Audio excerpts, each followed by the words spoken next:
18 పడిమెట్ల పైకెక్కి గుడికేగు భక్తులకు ఎదురొచ్చే బంగారు స్వామి ఇరుముడులు స్పృశించి శుభమనుచు దీవించి జన బృందముల చేరే జగమేలు స్వామి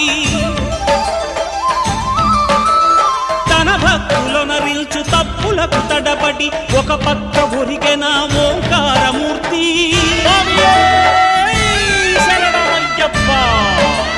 స్వాములందరూ తనకు సాయము కాగా ధీమంతుడై లేచే ఆ కన్య స్వామి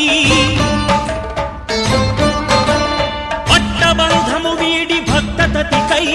పరుగు పరుగున వచ్చే భూమిపైకి నరుడై